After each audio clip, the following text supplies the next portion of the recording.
Good evening, everyone, and welcome back to the virtual international conference on global research trends in biotechnology, hosted by the Department of Biotechnology from St. Joseph's College of Engineering.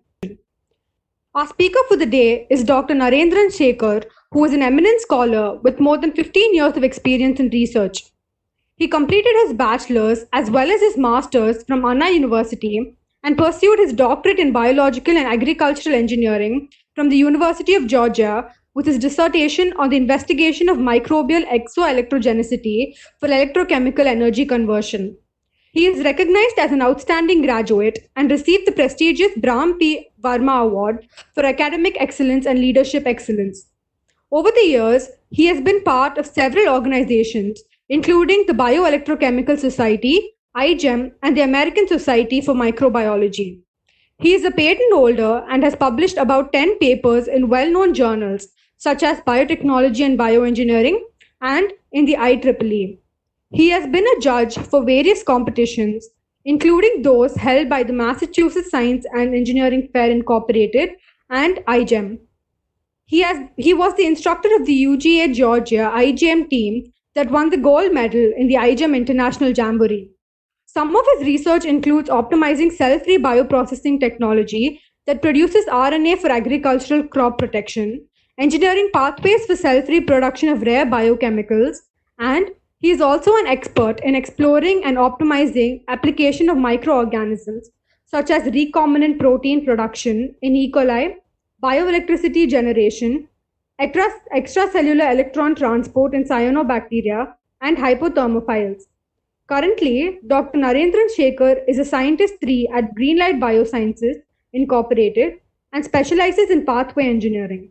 It gives us an immense pleasure to have you here with us today, sir. I request you to take over the session, sir.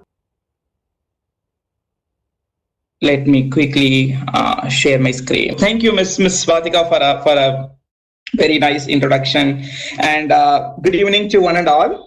It's been really, I would say, like it's a privilege and also it's honor for me, to present or to discuss my expertise and my research experiences and what the thing I'm doing in Greenlight to you guys this evening. And I hope that every one of you is doing well and staying safe and strong, both physically and mentally in this pandemic season. We will win over it altogether. So on that happy note, let's get started. So for the topic for today is role of RNA in solving the world's biggest problems. So some of you might have thought that this is really a broad topic, right? But indeed it's a broader one. So the main reason being, as I get to know from the organizing committee of this conference, that majority of you who are hearing are going to be like an undergrad or master students, will be pursuing or doing research in your future, or maybe you're already doing research as part of your curriculum. So I just want you guys to get exposed or think or understand that every single molecular biology techniques you learn in your everyday class, or every single small experiments that you do has a huge potential or a broader impact in solving some of the world's biggest problems. So science is something like, I would say, it's inclusive. Every single thing you do has a huge potential. So you need to understand that and start your research career or whatever you are interested in. Nice. Okay, so let's get started. So some of the cartoons I have here, I have some explanations, in my slides. So let's not worry about that. And let me check. As Ms. Swatika also introduced, if my slide is not advancing or if my voice is breaking, please one of you unmute and let me know, or let me know in the chat. Okay. Right, and also there might be some delay when I move through the slide, so I'm just going to give a quick 5-second pause every time I move to a new slide, so that all of us will be aligned and then everything would be coherent. Okay. So I'm going to start with a brief background on what are the major the problems I have been keep saying. So I'm going to touch upon two major problems that we are all facing today as a humankind. And then going to introduce how an important or an essential biomolecule like RNA is being exploited or used by academician, industries, and everybody else to solve those two problems, mainly being one is the agricultural crop protection, and next one is the therapeutic applications of RNA. And then I will go on, and then the remaining part of the presentation would be how this RNA molecule is being produced through an emerging technology called cell-free production or cell-free bioprocessing. This has been like a new cutting-edge technology that has been pursued for both R&D purposes in academia as well as for production in some of the emerging or already existing biotech industries and the associated opportunities and challenges. That is going to be my entire talk today. Okay, let's get into the important issues that I am talking about. Number one is the food productivity. Food comes first, right? I'm thinking that's just the noise. Okay, so we all know that, right? Food is important. Food comes first, correct? Yeah, that is true. So the Food and Agricultural Organization of United Nations, FAO, has recognized this current year, 2020, as an International Year of Plant Health. Okay, the main reason being to educate general public, academicians, industries, and the policymakers and the business people, or to raise awareness on how protecting health of a plant is linked to multifaceted issues, right? Either ending hunger of the world, or reducing poverty, or protecting the environment, ultimately leading to an economic development. So all of these multiple issues are linked to plant health protection. So mainly through that, this cartoon is going to explain. Let me open my enter options. Okay. So the reason why I'm saying this is that we all know that population is exploding. We have a growing demand for food. We do not know how we are going to make food for growing population, things like that. And we have climatic changes, and we have sustainability, economic, all different problems are already there for raising the food production, right? And one thing we all need to remember is that there is an estimate by FAO that the publication says that 40% of the food crops that we are already making are just being lost, mainly due to some of the diseases caused by the harmful pests that infect the plants. So think about it. Not only is that we are going to increase the food productivity, the majority of the food that we're already producing, out of which 40% is being lost. So if you could at least tackle this problem in an economic, eco-friendly, sustainable way, that itself is a huge plus. So that's the reason they are recognizing this year as a International Year of Plant Health. And as I said, this cartoon shows that there are growing demands, environmental impact, everything is interlinked, and there are some beneficial bugs. When I say beneficial bugs, these are some of the pollinators that help for the plant propagation, like our butterfly, like honeybees, or other useful organisms like earthworm. These are all very important for health of our soil as well as the environment. And on the other hand, we are having a hungry pest. As you might have all seen, that there is a locust infestation all over is happening, killing our agricultural land. So there are some hungry pests that is already available. So all of these are linked through one big thing, is that the pest destruction. When I mean pest meaning the harmful pest that is impacting the plant health. So everything comes under one. Finally, it's merging, or I would say converging at a point that we need to destruct the pest in an efficient way. Okay, that is the issue number one that we are all facing.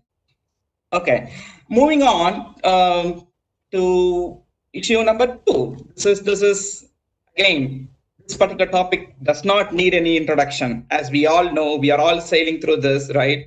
The emerging new diseases, mainly the infectious diseases. Many of us, particularly myself, we keep looking at this particular data set published by John Hopkins database, right? So this basically shows the the spread of the COVID-19, the confirmed cases cumulatively over time. We all know this, right? This is right now it's happening, and this is not one of the pandemics. If we look back into the history, we have seen multiple pandemics like this. A few of which we have found some solutions through a vaccination or other proper biological control. The good example being smallpox that's completely being eradicated.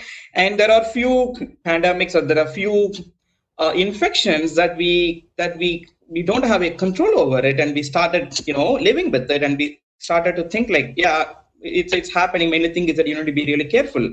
So some examples would be like AIDS, HIV infection, or cholera, or things like that.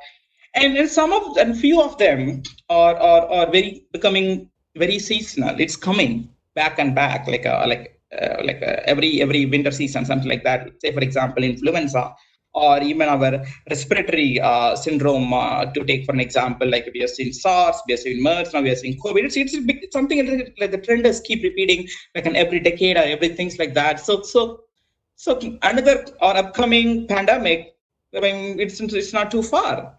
Right? Like, so this is another very important, another second major issue that I'm going to talk about today. So number one is the food productivity. Number two is the infectious diseases, and I'm going to talk how this RNA as a biological or a biochemical has been exploited to solve these two.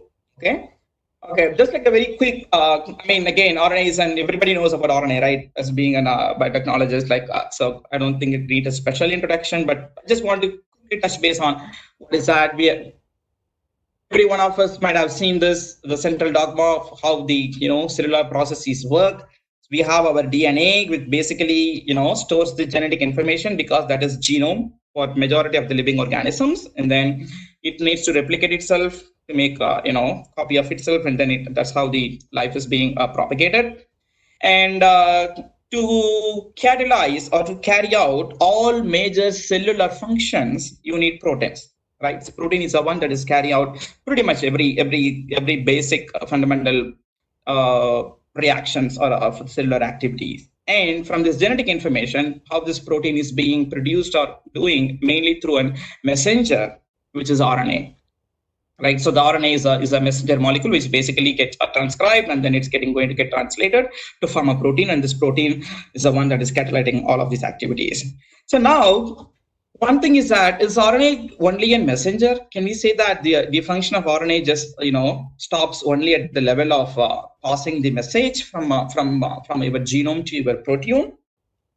I would say no. In addition to being messenger, you could see some of these RNA might be well as as a genetic information or a genome for some of the RNA viruses. Like if you take like positive or negative single strand viruses and double strand viruses, even our SARS-CoV-2 is an RNA virus. Some of the most well-known human pathogenic viruses are RNA viruses. So in those viruses, this RNA is a genetic material, right? And in addition to being a genetic material, it can also do a catalytic function, right? Like if you look at RNA enzymes or ribozymes, they can carry out some of the catalytic functions like proteins. Or if you take a look at RNA protein complex, say for example ribosome, it's a huge multi-protein RNA complex, right? That is the translation machinery in which you have your rRNA, you need to have your tRNA, the codes in the mRNA is getting translated to protein synthesis, basically peptide bond formation is happening. So all of these catalytic actions are taken over, or I would say RNA plays a major role in addition to the associated proteins. Or if you look at the spliceosomes, so the pre-mRNA that is being freshly transcribed needs to get matured into a fully functional mRNA. All the introns present in this pre-mRNA needs to get spliced, needs to get cut off, and all these exons need to get ligated to form a fully functional mature mRNA. And RNA plays an important role there. And if you look at riboswitches or RNAi is basically our gene silencing mechanism, RNA interference. So mechanisms like this is very important for regulating the gene expression. So you have your genetic makeup, you have your final catalytic function, but to regulate this, you need to have your RNA, right? So like this, how the RNA is, it's very central, or I would say its function is crucial to in addition to being like a messenger molecule, its functions is extended beyond, or sometimes it mimics the functions of a DNA and a protein. Sometimes after the discovery of these two, there is a very I would say like a fascinating hypothesis telling that it's a RNA world hypothesis. So there has been like a long debate on like which uh, RNA, like which has evolved first, whether it is a DNA or it is a protein. And sometimes the answer lies in it's neither DNA nor protein. It could be an RNA, because RNA being a genetic makeup, RNA being a catalytic function, catalytic activity, and RNA has a messenger role. So if you look at the fascinating enzyme like an RNA dependent RNA polymerase or DRP, it could just from the RNA, it can make a copy of RNA. This is how the replication is happening in some of the RNA viruses. And there could be, an ancestral protein that has a, reverse transcriptase ribosomal activity that can make DNA from an RNA. So that like if the condition is favorable in such a way that if you have DNTPs, the RNA could have synthesis DNA, and then DNA being more stable will take over in an evolutionary aspect, because RNA is such a short-lived molecule and it's highly unstable compared to DNA. And similar cases for a protein to become like catalytically active or like a complex biomolecule, you need like a three-dimensional stable topological structure. So RNA does not have that compared to a protein. So maybe as time goes by, the evolution favored the emergence of DNA and protein. So this is still debatable. We are not sure whether DNA could be the first molecule to evolve. So a lot of few people are working on that. I mean, irrespective of whether it is true or not true, whether we need more evidence or not, I just want to emphasize one thing, that RNA has a central role, a crucial role, beyond just being an information or a messenger.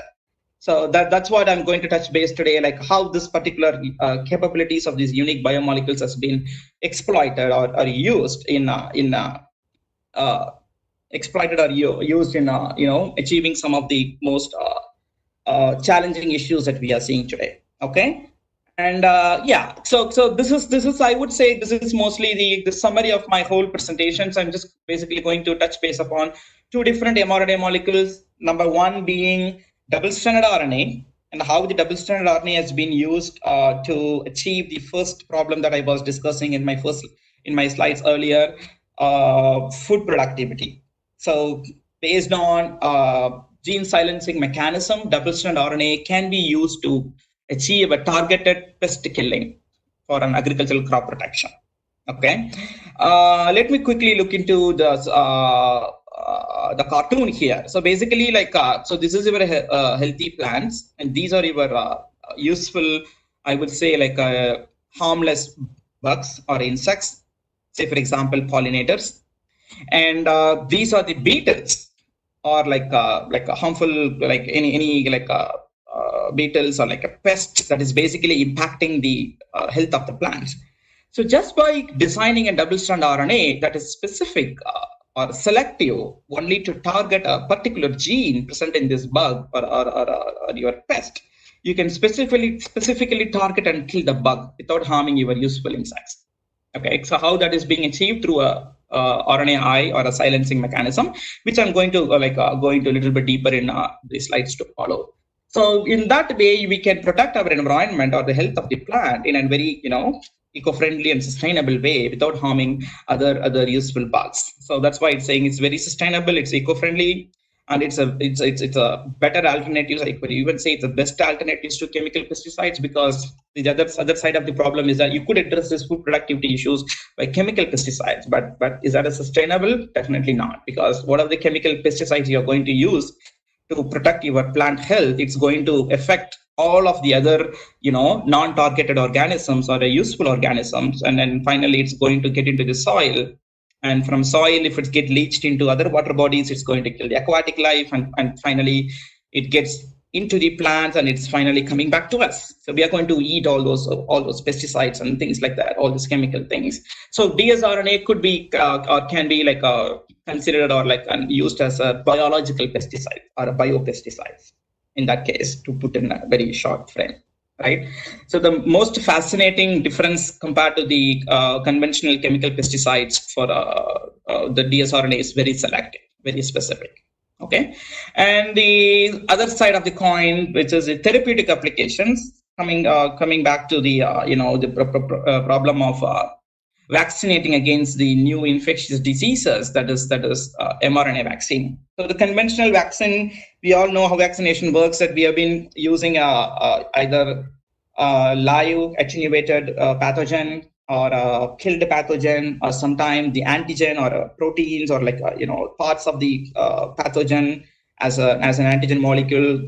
That's a conventional approach. And then comes the nucleic acid vaccination. There are some DNA vaccines. It has some pros and cons, and the new emerging thing is the mRNA vaccine. So basically, instead of adding your killed or a live attenuated or a protein molecule into your body, you just basically encode that antigen onto an mRNA and then inject that mRNA into the body, so that if this particular mRNA is getting delivered to a targeted cells, like an immunological cells, for example, it's an antigen presenting cells like a dendritic cells, this mRNA is going to get expressed and forms the antigen. It's going to initiate the or elicit the immunological response. So the immunology part of it is basically going to be the same how one vaccination works, but instead of directly adding your protein or like a whole pathogen, we're just like injecting or like giving or delivering the mRNA that codes for a specific antigen.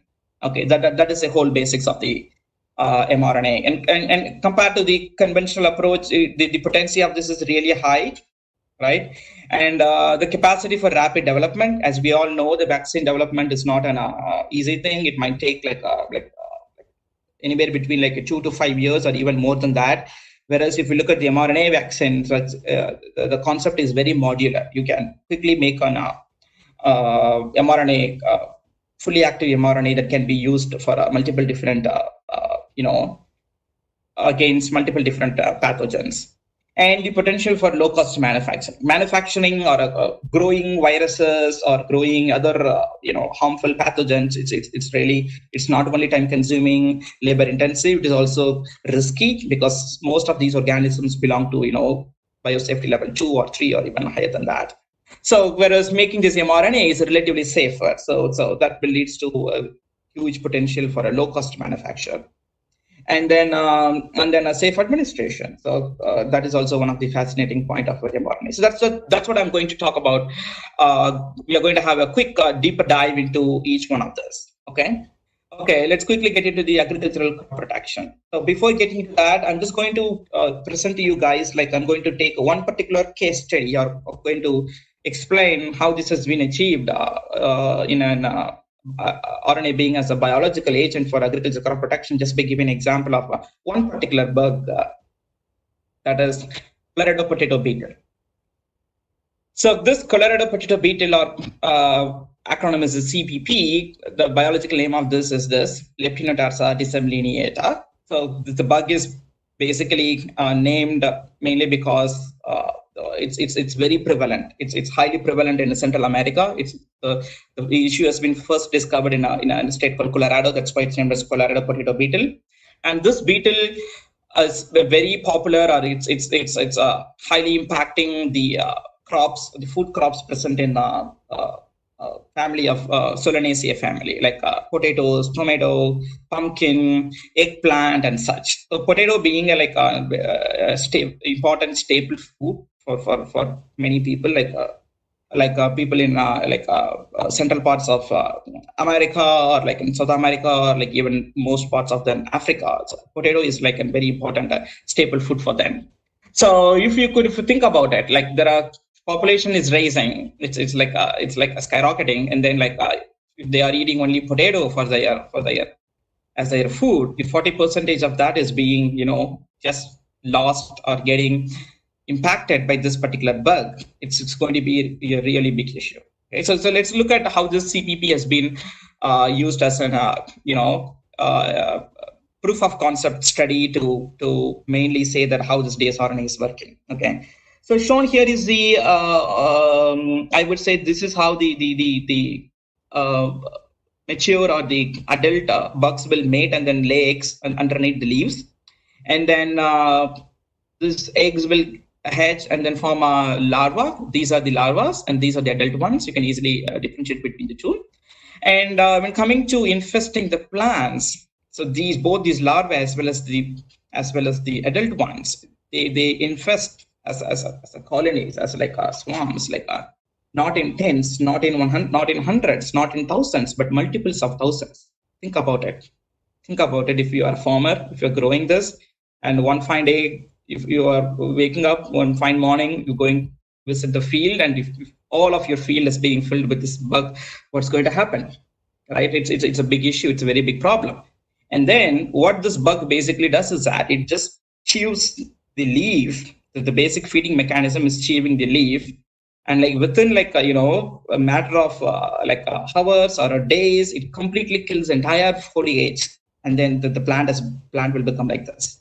And once this entire foliage has been gone, it just quickly go and infect the neighboring plants, and then it just keep go on, and it's completely kills or converts the entire field into one deadly non-foliaging plants. So if there is no foliage, then photosynthesis will stop, and that will impact the formation of the tubers. That's going to impact the formation of the tubers, ultimately the plant health. Okay, so this is one case study that I want to quickly say, and then a specific essential gene of this Colorado potato beetle has been identified. That is very essential. Say, for example, there are multiple developmental stages here, right? So if you target one particular gene that helps the larvae getting into the adult form, if you target that particular gene, then you can prevent the developmental stages of this larvae to become a beetle, to become an adult beetle. If that happens, then the adult are the ones that mates and produce eggs. So you can stop right at the stage of larva. Or sometimes you can use any specific genes that is specific, that is very selective for the larva. You can use it as a larvicidal or like an adult thing. So one such example has been done by a company called, before getting into the example, let me quickly explain mechanism of how does this work, right? This is a Colorado potato beetle. As I said, this is the major feeding mechanism for this one is chewing the leaves, right?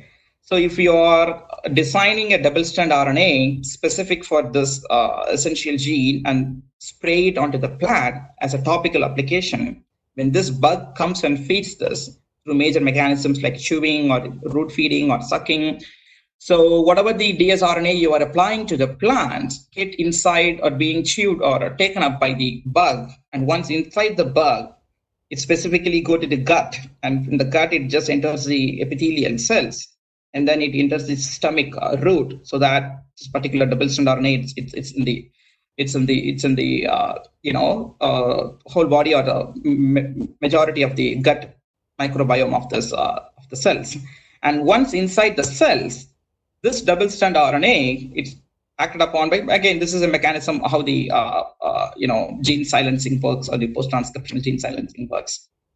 This is the RNA interference mechanisms, correct? So double-strand RNA has been, once it enters a cell, it's been acted upon by multiple protein complexes. Like the first key actor is a dicer. It converts this dsRNA to siRNA. And this siRNA has been loaded with the multiple different proteins like oligo and then RISC silencing complex. So basically RNAi induced silencing complex. So it forms this huge silencing complex. And then whatever this dsRNA is very specific to your protein of interest. And then this will go and bind to your specific mRNA, and then it just makes a nick, or it completely stops the translation of that mRNA so that the essential protein won't get expressed, or your mRNA is being degraded. So that will going to impact this particular bug, and the bug will die. So this is a basic mechanism how these RNAi-based pest control works. So think about it. If this particular dsRNA is specific only for this bug, because the mechanism is that this particular step is very selective. It's based on the complementarity between this the dsRNA that you are designing and the gene, right? So you need to select a particular thing that is very selective only for this particular thing, but it is not going to affect other related bugs or other useful bugs present in the food web or the food chain, so that selectivity would be enhanced. Correct. And this is a quick example of a company called, I think, Syngenta. Their field trial, they basically use the dsRNA against the Colorado potato beetle, and they showed again, this is like a big research. So usually they will design this dsRNA molecule. You need to synthesize that, and you need to check its efficacy as a small bioassay, and then you need to apply it for like greenhouse testing, and then finally it comes to field trial. So in the field trial, if you look at it, the field that has been treated with this double-strand RNA, you're seeing there is no infestation of the pest. You're seeing all the foliage, whereas the untreated one that does not receive this dsRNA, it's completely gone. So this is an essential, I would say, is a very fascinating proof of concept that the dsRNA has been working. And this is just one such example. There are like multiple, dsRNA-based products in the pipeline. And so this is a proof of concept. And coming to the selectivity, I just want to quickly, touch base upon like one of the other interesting experiment in that same publication. So CBP is our target, right? There is another closely related bug, mustard leaf beetle. This is also a pest, but it is present in the same order, but it is like it is not very specific for potato, right? So they designed a double strand. So we are basically having two insects here. One is the CBP, other one is MLB. So if you design a dsRNA specific for this bug, it's going to kill only that, not the other. Similarly, if you design one that is specific for MLB, it's going to kill only that, not others. But if you choose a gene that is present in both of these bugs and then try to test, it has an activity for both of them, right? So again, this is very modular. You can customize, you can design based on your need. Okay, this is a very good example for it's a selective behavior of that. And another important thing is that, like, again, if you're considering this double-strand RNA molecule to become like a biopesticide, there are multiple regulatory agencies for which you need to submit an application telling that it's almost like an NDA. You need to tell that like this particular dsRNA material is effective only towards the target organism, but not for other useful organisms or non-target organisms. Okay, so coming to the same example of CBP, as I said, a company called Syngenta, this is their experiment, and then you could see that the dsRNA that they designed, it's killing or showing activity only for that particular bug, that is Colorado potato beetle, and it's not showing any activity for its very related, closely related bug present in the same order, Coleoptera. You're saying there is no activity for that. Not only that, within the same family, if you look into the bugs present in other orders like Lepidoptera or Hemiptera, it is not showing activity for any of this. So it's very specific. And not only that, as I said, if you look into the beneficial organisms, the one that is highlighted in red has your honeybees or even like flower bug or all other useful pollinators or the bugs, it is not showing any activity. So this is how it's not only like a very selective in killing the thing. It has a very narrow range, meaning like it's not going to affect all other things, right? So that is a very good, I would say, like a fascinating way that RNA can be used to address this crop protection or the pest infestation issues. Okay. And moving on to an mRNA vaccine or a therapeutic applications, let me quickly dive into what kind of like vaccines are being developed and how the actual vaccination works, right? Okay, so again, I will start with an mRNA vaccine delivery because delivery comes first. Okay, let's look into this. So there are two major types how you can make your mRNA. One is that you can make your mRNA and then you can deliver that into your body, or you can administer that as a vaccine to the candidates, either as a naked mRNA, meaning just mRNA, or you can formulate that using some nanoparticles like gold nanoparticles or lipid nanoparticles, or like like other cationic or anionic polymers, etc. So you can do kind of formulations that it increases its lifetime, or its half-life, or its its stability, things like that.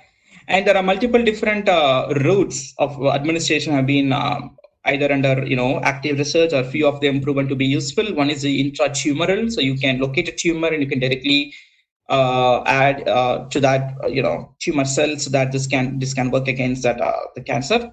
Or intranodal, because remember that this mRNA vaccine need to get targeted or delivered to a specific targets like your immune cells to raise an to mount an immunological response. So you can directly found a lymph node that's present all over body, and then you can directly administer to your lymph nodes. Or under the skin, you can do like an intramuscular, subcutaneous, intradural, all those things. Or you can directly add to your lymph through a lymphatic transport. Or even like IVs options have also been worked out. So if you just inject into one blood, it's anyway going to get into the lymph, right? So these are the multiple routes by which the mRNA can be administered. So once this mRNA, the active mRNA, the fully functional mRNA enters the cell, so the major mechanism by which it enters the immune cell is by endocytosis. So the mRNA that is being endocytosed can be taken up by the cell, and once inside the cell, it can take multiple different routes. Okay, the fate of that new mRNA is majorly two fates that has been researched as of now. So first one is mRNA delivery. Second, let's before going to self-adjuvant, I would touch base. I want to explain how it's being useful in eliciting immunological response. So the mRNA that is being taken up by the cell, it's being translated into a protein. So the translation machinery will come and will helps in translating this mRNA to a protein and forms a peptide.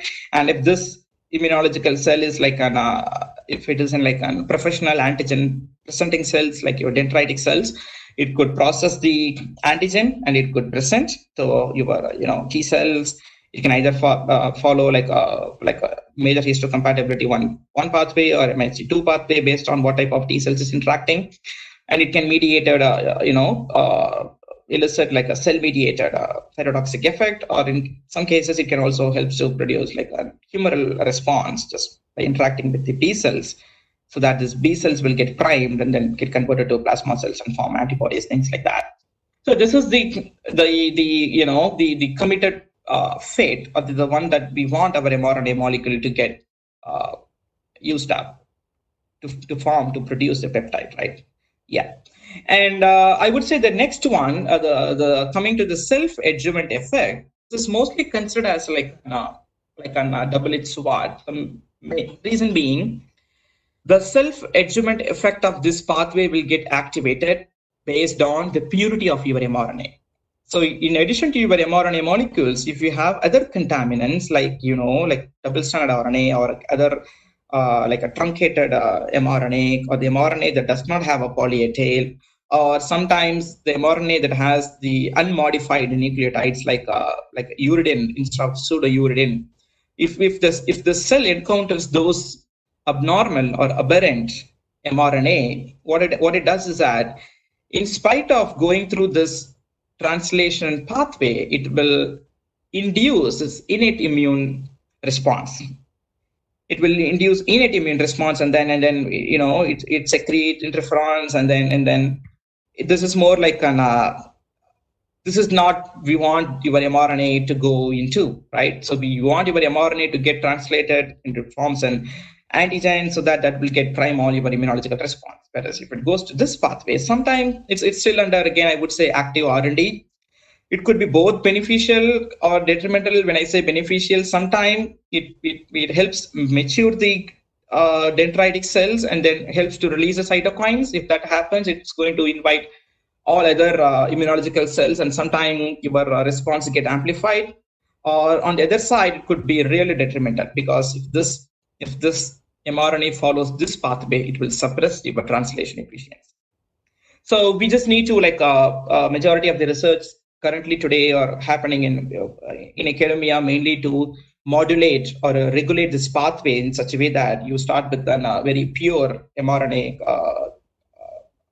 shots, so that instead of activating this, we will majorly turn towards this useful pathway. Okay, so that is a thing with the that is a major the pathways by which the mRNA vaccine works. And if you want to look at some of the examples of like what are the mRNAs that has been already developed by some biotech companies, and then this table explains or gives you like a brief summary of the status of those. So majority of them are infectious diseases because they raised against like HIV, rabies, Zika, influenza, all of these infectious diseases, and like major companies like Argos, CureVac, Massgen, Moderna Therapeutics, they're all working on this, and this is their vaccine type, like what kind of protein they are actually targeting and their routes. And this is basically the status of like what kind of stage that they are in the clinical phase, either like the completed phase 1, completed phase 2, or multiple different.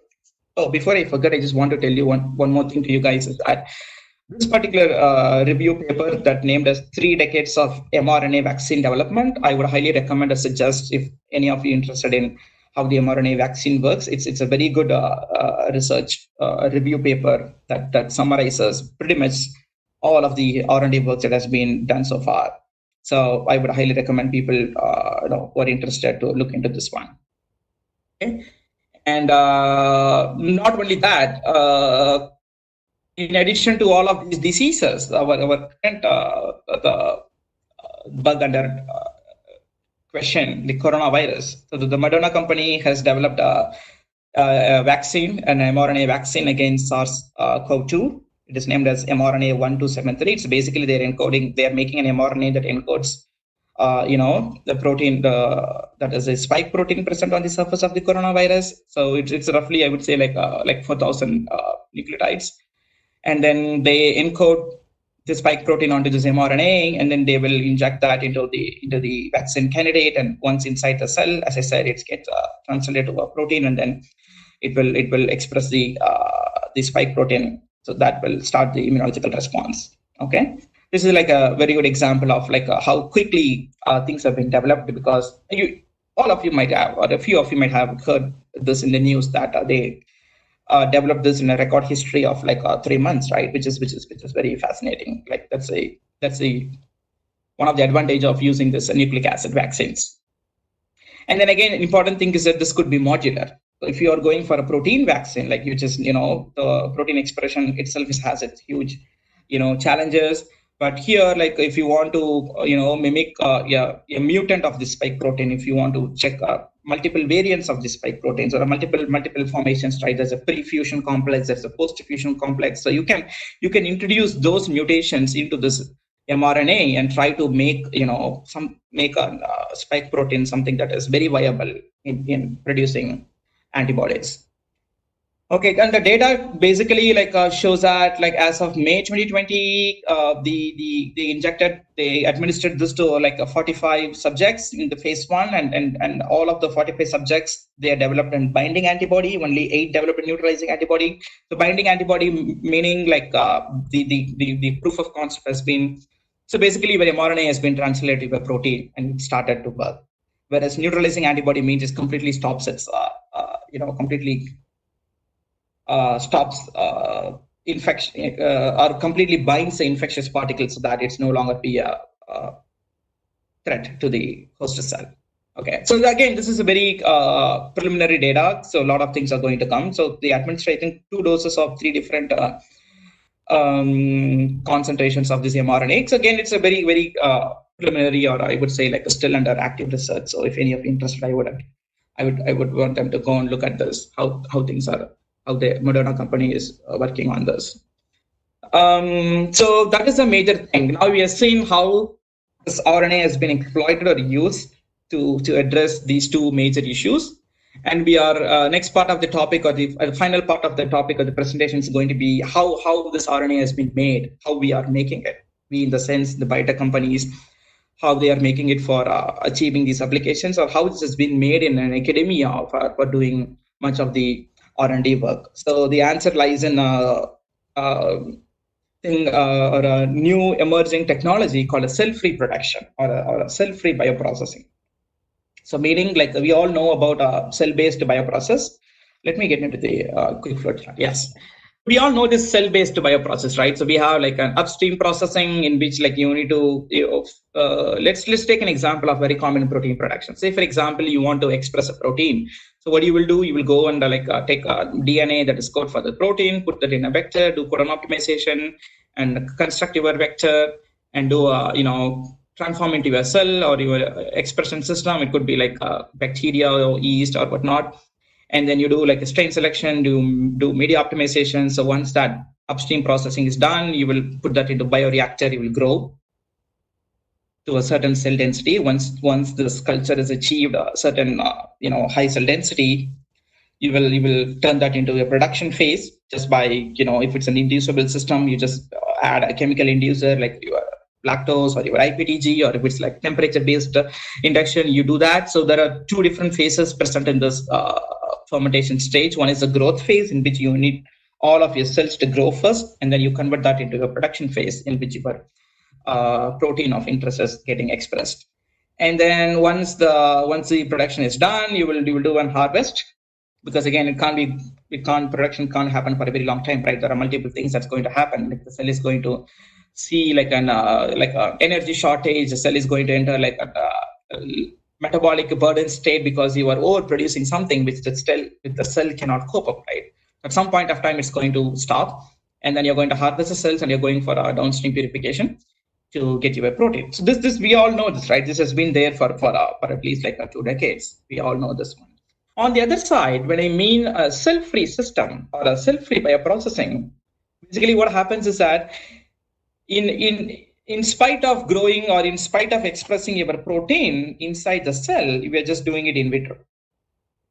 So this is mostly in vitro protein synthesis. We are doing the same protein synthesis or recombinant protein production in a tube, in a test tube, or in a reaction tube, or even in a reactor, right?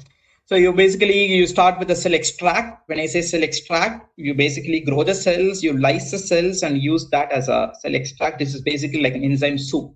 There is no active cells that is growing, but it's just the cell components. It has all the cytoplasmic components like ribosomes, other like transcriptional factors or translation factors, or your RNA polymerase, things like that, or some salts present inside the cells because you need a certain ionic strength or like a buffering capacity for your reactions to happen, right? Or some of the cofactors present inside the cell will act as will give like a conducive environment for this in vitro synthesis happens.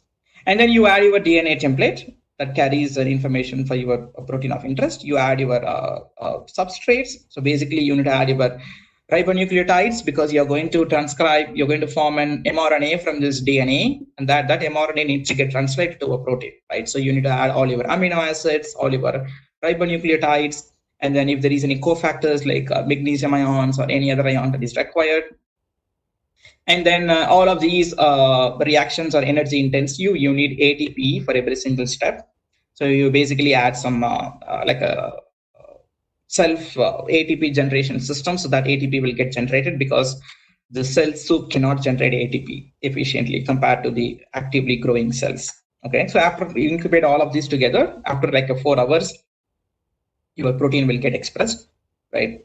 So the example here is a green fluorescent protein. So you start with this experiment of enzyme soup, and at the end of the 4 hours, you see like a green tinge, which basically says that your protein has been expressed. So this is a cell-free system or a cell-free bioprocess in which everything happens in vitro, as opposed to what is happening in the cell-based system, right?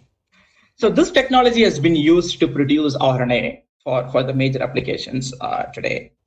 And some of the important or like a very essential or fascinating advantages of the cell-free system over cell-based system is this: a wide transport limitation. Say, for example, if you are carrying out a pathway, in which you need to carrying out a pathway in vitro, you need to like start with a substrate, whereas in cell-based system, the substrate needs to cross the transport barrier, or if the product that is whatever is formed, it again needs to come out of the cell, things like that. Whereas in here, you can avoid the transport limitations and you can directly add your substrate. So keep increasing your substrate in terms of amino acids or your NTPs, you will get more and more protein. and the product can be removed really quick. We don't need a that complicated downstream processing. You still need some kind of purification based on your application. Say, for example, for mRNA, you need some pure stuff. And environmental monitoring, you can quickly monitor how the reaction is happening, what is the pH of the reaction, what is the other like conductivity or like ionic strength of the reaction, which enzyme is dying, things like that, which we cannot do it in a cell-based system. And rapid sampling, you can quickly sample and then run an STS page, or like run if you are making an RNA, run a nano chip, and then you can quickly read how much of RNA or protein you are making. So these are some of the advantages of the cell-free system. So using this cell-free system only, majority of the upcoming, or I would say the biotechnology industries today are making RNA. I'm going to give you a quick example. We have only 10 minutes. Let me quickly wind up in another 5 minutes. So I'm going to talk about like how we Greenlight Biosciences as a company making this RNA for both of these applications. So as I said, we start with the message here, DNA. The DNA can either be produced through like a PCR. So you have all your relevant promoter, you have your gene of interest, and then you either start with as an PCR fragment, or you clone that into your plasmid and then put this and transform this into a cell so that the cell can replicate and make multiple copies of your plasmid. You can either start with the plasmid DNA or a PCR. Put it in a tube and then add your NTPs, add RNA polymerase, add cell extract, and then your RNA polymerase is going to start transcription and incorporate all these NTPs to make an RNA. Okay.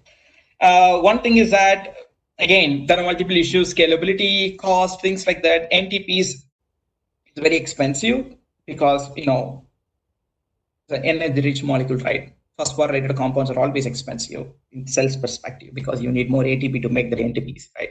So in addition to start this whole reactions with NTP as a substrate, what Greenlight is doing is that we are starting with NMPs as a substrate, because NMPs and NTPs are much less expensive compared to NTPs, because again, they are less energy rich compared to NTPs. So we start with NMPs, nucleotide monophosphate, like CMP, UMP, GMP, and AMP, and we convert the NMPs to NDPs. And you're converting the NDPs to NTPs using a set of proprietary like enzymes present in the Greenlight reaction mix. And again, because of the intellectual merit, I cannot expose what that one is. And every single step requires an ATP molecule. So we are also having a self-regenerating ATP system, so that converts whatever the ADPs that is formed back to ATPs, so that the reaction will keep going on.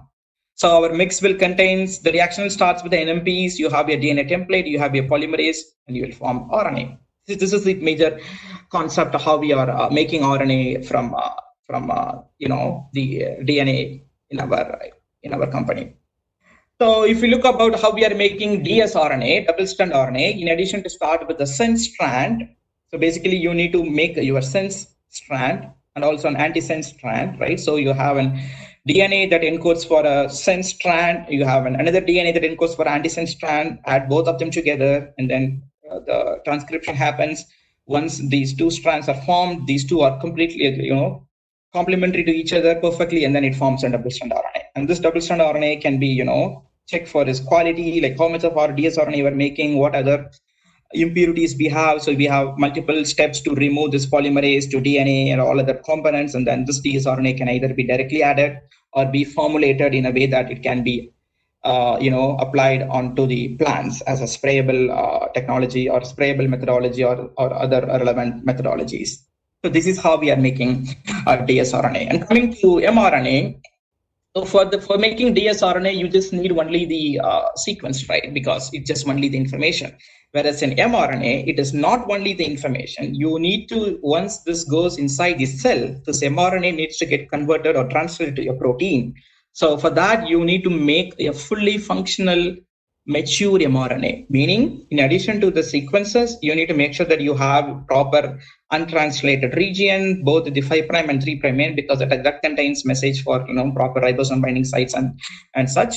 And you need to have your capping, you need to have your polyadenylation tail, just to increase the half-life or the stability of this mRNA molecule. Because if you don't have both this capping and this poly tails, it will easily get degraded by the. So RNAs is present all over the cell. So you need to make things like that. You can also do multiple, strategies of engineering, like you can just add, instead of adding uridine, you can add like pseudouridine, you can add like 1-methyl pseudouridine or 5-methyl cytosine, things like that, so that you can make an mRNA molecule that is very close to native mRNA, rather than being a completely foreign mRNA, so that you can avoid the innate immune sensing that I was talking about. Okay, and in some cases, in addition to this relevant functions of an mRNA, some researchers are adding another piece of sequence that basically helps this mRNA to become self-amplifying mRNA. So it's more like your ORI. You have origin of interest present even plasmid, right? So if you have an ORI, the plasmid can self-replicate like that. If you have this particular sequence, I think this is mostly derived from some non-pathogenic viruses. So if you include this particular sequence to your mRNA, you're converting this mRNA into a self-amplifying mRNA. So once it goes inside the cell, in addition to being transferred to a protein, this will keep self-replicating itself, so that you will have like a sustained availability of mRNA. Okay, so you need to make sure that you design all of these, and then and then you start your cell-free reaction, and then at the end of it you have this. As I said, the purity of mRNA is the biggest concern, whereas for dsRNA, even for dsRNA, purity matters, but again, if it is not going to be pure, you're just going to apply it to the environment. But if something that is not pure, it's not going to be active. Whereas here, you need to have like pure mRNA, because it's going to get injected into your body. If there is any contaminants, as I said, it's going to cause the unwanted reaction. I think this is my final slide. So the mRNA that is produced in cell-free system, if it has other contaminants like the dsRNA, double-stranded RNA, or other truncated RNA or RNA with no poly-A tail, or if you are having unmodified residues, like if you have only uridine instead of pseudouridine, in addition to being expressed or getting translated to a protein, it also initiate your innate immune sensing. As I said, it's basically the same thing. So there are a lot of internal sensors that can identify this double-stranded part, that can identify this unmodified uridine, and that will initiate this interferon production. And sometimes, as I said, sometimes it would be beneficial, so it can induce or it can help dematuration. Sometimes it could be detrimental, that it can completely block the translation. Whereas if you use a nucleoside modified, purified mRNA, so you make an mRNA in a reactor or whatever scale that you are working at, and then you purify it in an FPLC, and to remove all the contaminants, and you start with the pseudouridine instead of uridine, that particular pure modified mRNA is getting inside the cell. There is no innate immune sensing. It just directly get translated to a peptide, and it will prime the immune cells and start the immunological reaction. So purity matters. Okay. And as always, these are some of the opportunities. On the other side of the coin, we always have some challenges. One is the scalability, because we know that cell-based bioprocess has been developed or optimized for multiple decades, whereas compared to that, cell-free system is very new, it's emerging, so scalability is still a issue. I would say, as a company like Greenlight Biosciences, we started working on this at a very small scale in a PCR, like a 100 microliter scale, and we translated all the way to close to 1 liter, to 10 liters, to 100 liters. Now we have a capacity to make a double-strand RNA or a thing for 150 liters. So it's still a lot of work are still going on. And then the next one is the longevity of the reaction. When I mean longevity of the reaction, as I said, you are carrying out your synthesis in an enzyme soup, right? So all of these enzymes are prone to get damage, like an oxidative damage, or like other damages, so that your enzymes can be active for a long time, right? So once it crosses its half-life, once it's getting destabilized, the productivity is going to stop.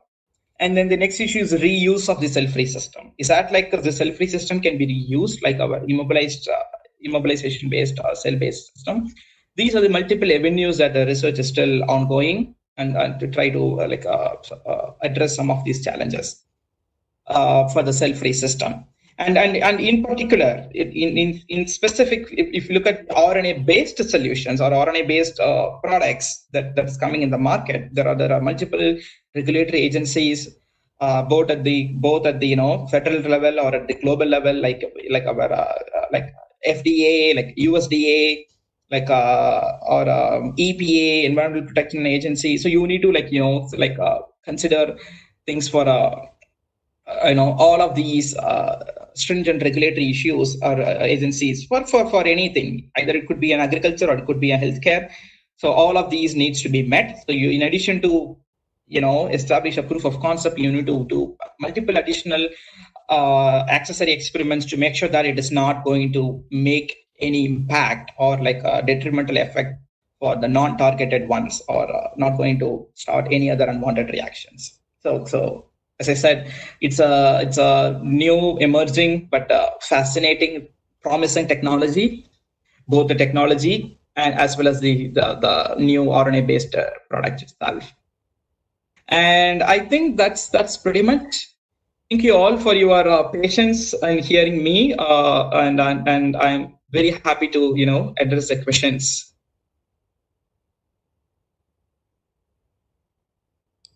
Yeah, thank you very much, sir, for the informative session on using RNA for pest control as well as for making vaccines. These are problems that the world faces right now. We have a few questions here, sir, so we'll start. Could you start answering them? I'll ask you the question, sir. Sure, I could also. Okay, I also seen multiple things in chat. Yeah, sure, Swatika. The first question is, does the same technique, that is the RNAi-based pest control mechanism, could be an effective candidate for locust control?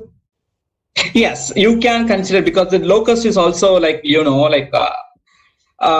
can be considered as a pest, right? So it's basically a pest. So one thing that I was explaining is that even if it is not completely killing the pest, but if you try to identify that one particular pest is very seasonal, one particular pest is very seasonal, and if we predict that this is the one that is usually coming, and if you could, even if you not completely kill it, but if you could stop its life cycle, say for example, you design something that specifically, converts or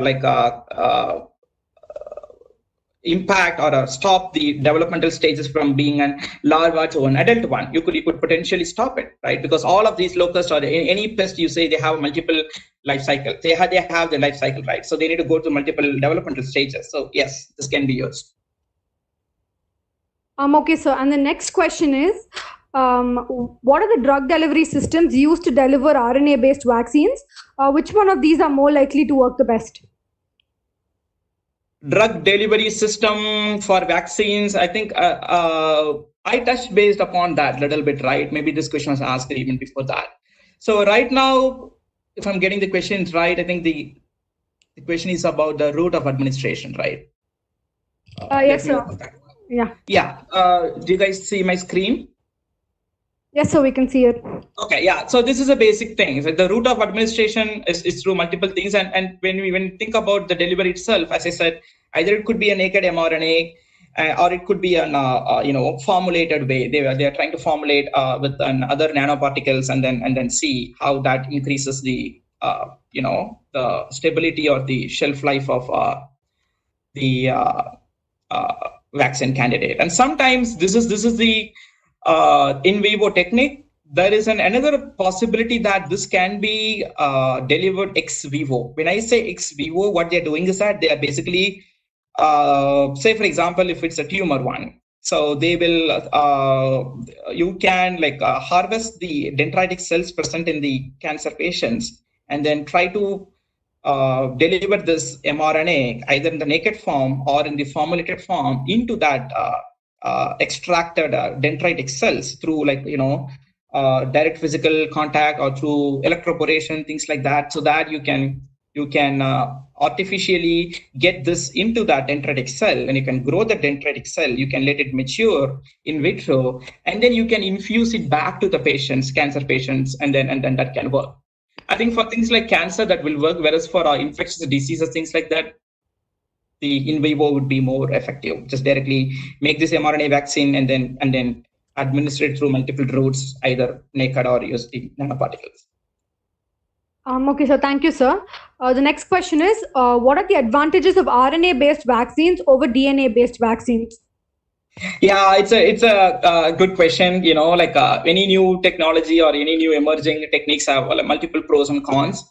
One thing is that when you add your DNA vaccine, so like biochemically, it's like one step ahead, right? So you need to convert, the cell needs to work to convert your DNA to mRNA first, and then this mRNA needs to get translated to protein. There's one additional step. So when you say one additional step, but inside the cell, there could be multiple other antagonistic reactions or predatory reactions happening.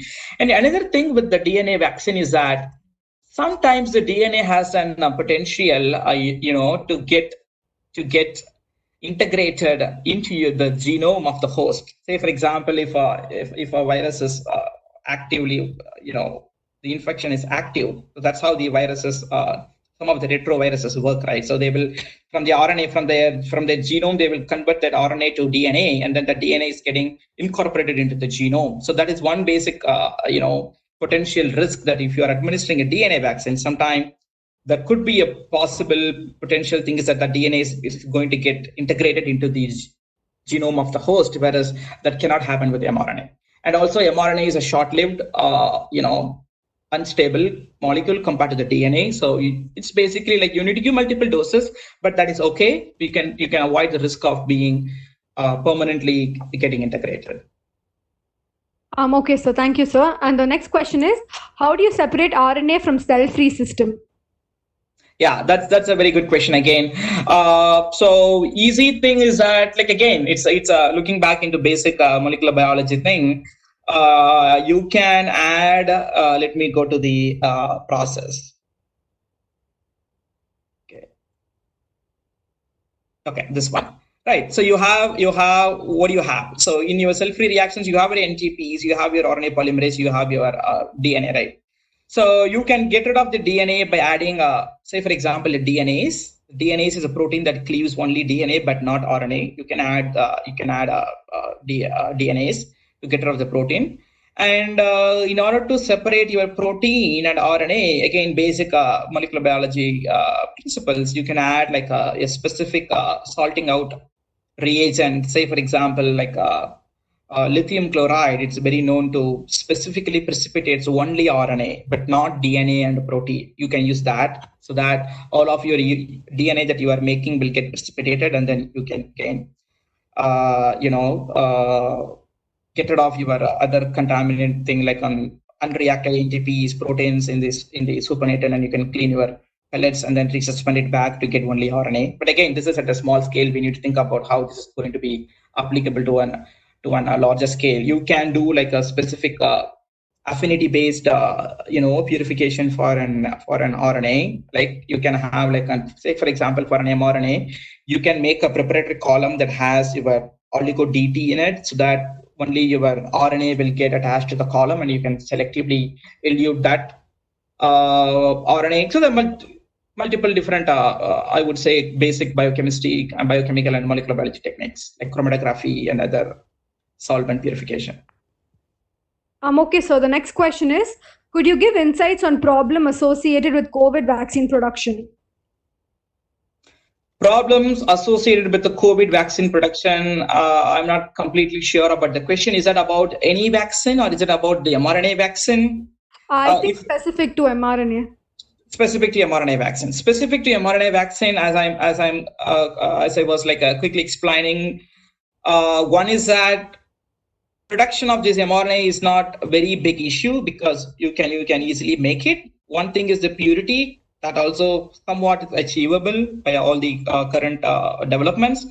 So once this get inside the cell, again, we do not know that you don't have a lever to control it, right? So it can go to multiple different ways. So you can make sure that whatever you are injecting is highly pure, so that you can avoid, your immune sensing, innate immune sensing.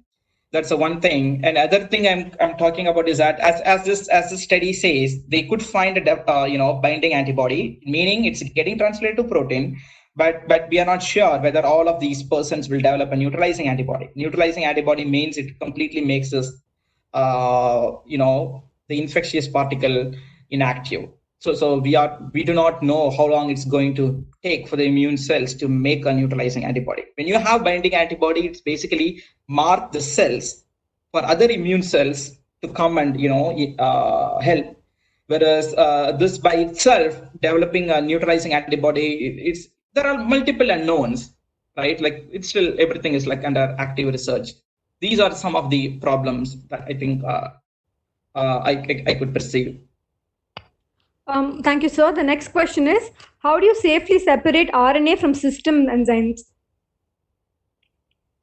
RNA from system enzymes, I think that's what they're basically, it's pretty much alluding to other protein. So if I'm getting it right, cell-free system. Yeah, so one thing as I'm again touch base upon is that you can either do like affinity chromatography, so that you can make a poly T a DT column, so that will specifically bind to your poly A, and then you can elute or purify your mRNA. Or for specific dsRNA, like in addition to your coding sequence, you can include an additional tag sequence, and then you can specifically purify based on affinity chromatography. Because anyway, once this dsRNA goes inside the cell, it's going to get processed by the dicer, and then so you can add any tag to the dsRNA for affinity purification, and for mRNA you can use the poly DT tag. Okay, thank you, sir. That can get rid of majority of the proteins. Okay, sir. And the last question is, won't genetically changing the RNA detriment the nutritional quality of the plant? That's a very good question. So one thing is that we need to understand. One thing is that we are not genetically. Let me go to that specific slide. Yeah.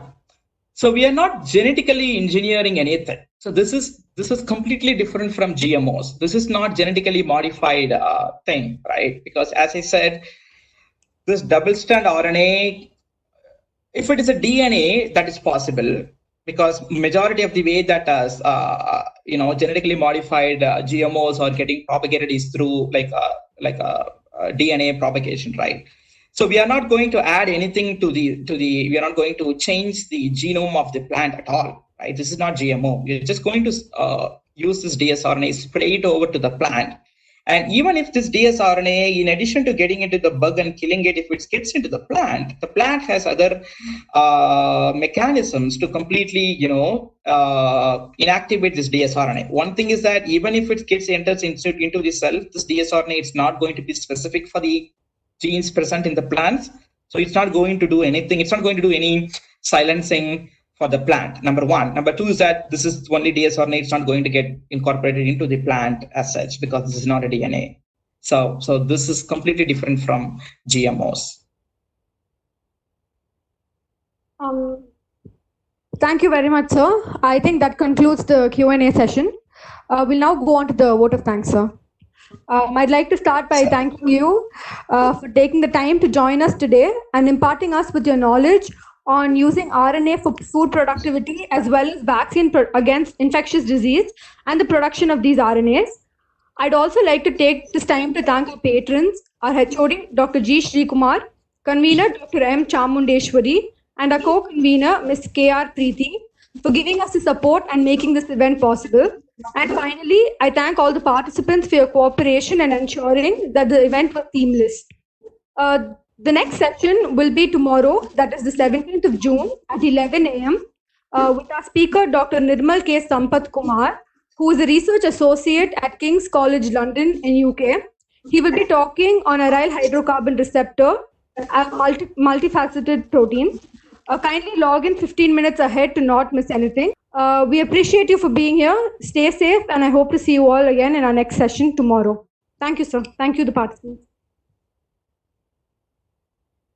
For arbitrating this, and all the entire organizing committee and the Department of Biotechnology for giving me, time to share my expertise and experience with all of you guys. So thank you so much again, including the participants, and special thanks to Ms. Preeti, who has been instrumental in organizing all these things. Thank you so much, and we hope all of you have a very good evening, and take care. Yeah, thank you, sir. Thank you, sir. Yeah, take care, all of you.